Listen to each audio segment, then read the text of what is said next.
Rendering adalah proses memberikan visualisasi nyata dari semua model yang kita buat, jika atau untuk diaplikasikan pada desain kita. Oke, coba dibuat satu scene simple saja, teapot dengan plane, kemudian diberi tekstur atau mapping masing-masing.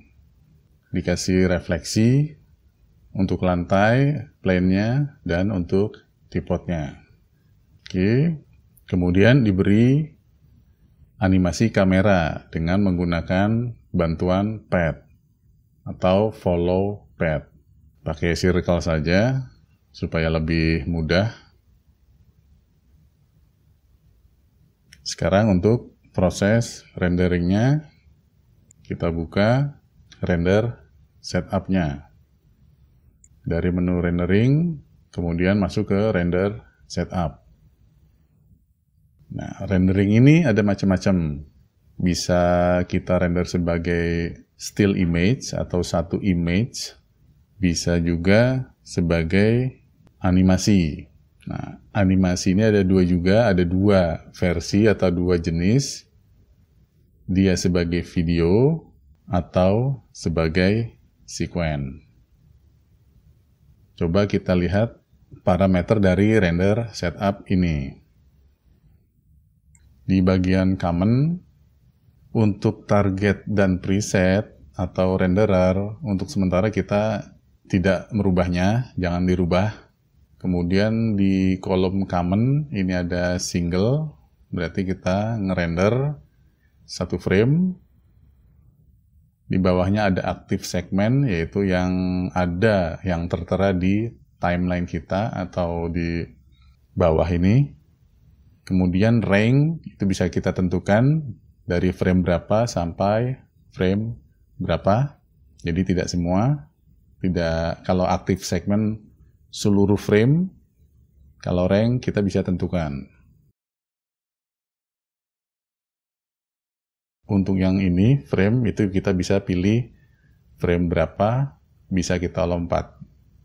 Untuk output size, bisa kita cek, ini bisa kita ganti-ganti. Kalau misalnya kita ingin merender ukurannya agak besar, ini bisa kita isi, custom. Kalau misalnya kita pengen dia agak high res istilahnya, kita tinggal isi berapa kali berapa pixel, karena ini base-nya pixel untuk layar monitor atau televisi. Jadi kalau ukurannya kita ingin perbesar, misalnya masuk ke dalam A3 misalnya, kalau kita pengen membuat poster, nah ini kita bisa tinggikan angkanya. Oke, kita misalnya buat 3000 kali 2250.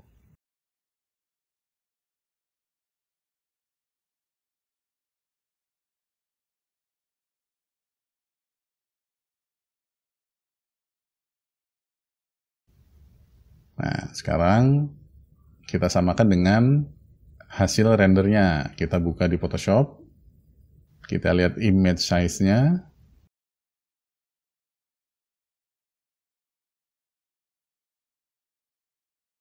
Nah, ini sama dengan settingan render setup kita. Oke, nah sekarang kita akan naikkan ukurannya. Misalnya kita 6000.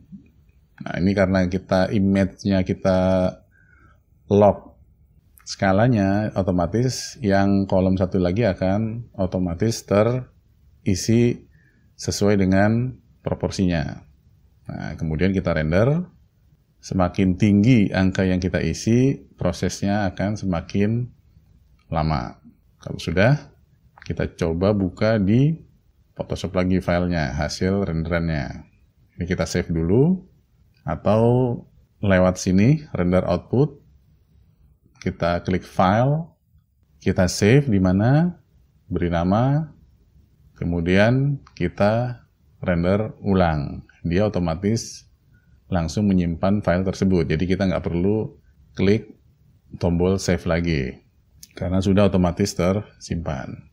Kalau kita buka filenya, kemudian kita cek image size-nya, nah seperti ini. Ini 6000 kali 4500 pixel. Jadi kita bisa setting custom ukurannya sebelum kita render. Sekarang kita akan merender jenis animasi. Nah, view-nya kita rubah jadi kamera view, animasinya sudah ada.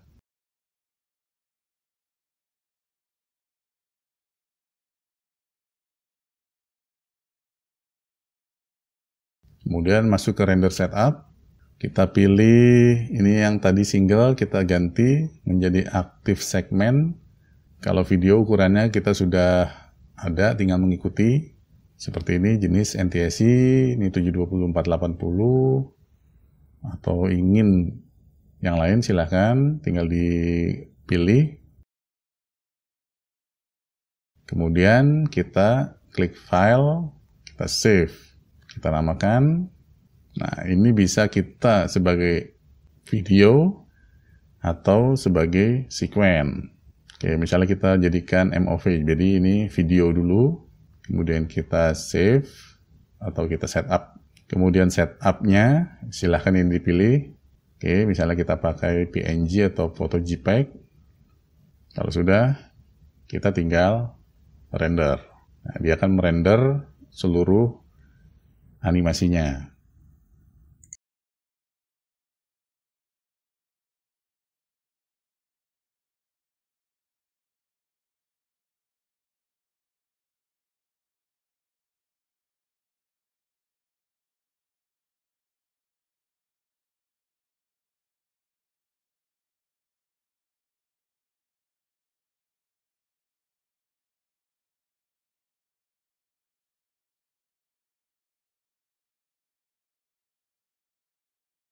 Oke, ini sudah selesai proses renderingnya. Sekarang kita akan coba merender dalam bentuk sekuen. Nah, kenapa sekuen dipakai? Karena biasanya proses rendering dari 3ds Max atau program-program 3D itu tidak langsung digunakan atau tidak langsung final. Biasanya nanti dimasukkan ke program editing video atau komposisi program atau program komposisi seperti After Effects yang nanti akan di-adjust, ditambahkan efek, diganti background-nya. Jadi lebih banyak menggunakan sekuen daripada video. Kenapa? Karena sekuen masih bisa lebih mudah istilahnya dimainkan lagi nanti di program compositing. Sekarang kita coba render sebagai sekuen. Pilih PNG karena kita ingin background-nya itu transparan. Jangan lupa untuk render sekuen kita buat satu folder sendiri. Karena nanti jumlah yang kita render 200 frame ini, kalau tidak dibuat foldernya, dia akan ngumpul dengan file-file yang ada. Oke, jadi kita bikin folder, satu folder, namakan saja Teko. Kemudian kita namakan filenya dan mulai kita render.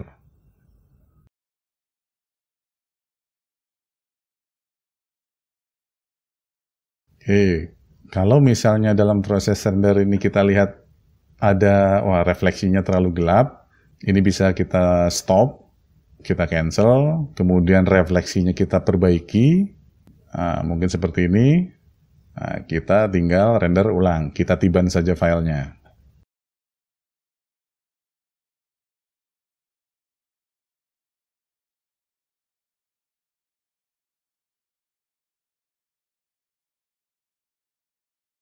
Kalau sudah, sekarang kita akan cek hasil render kita.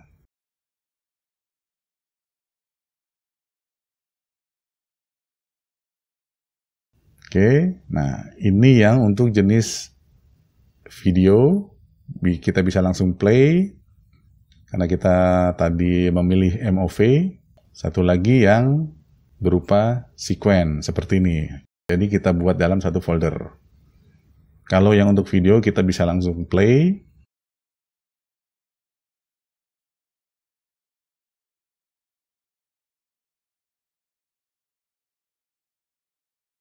Kalau yang untuk sequence kita harus masukkan dahulu ke dalam program edit atau program video editing atau compositing. Nah, sekarang untuk mengeceknya kita buka salah satu filenya dengan Photoshop. Ini kita lihat backgroundnya dia transparan. Ini bisa kita ganti-ganti warna nanti di editing videonya atau di kompositnya.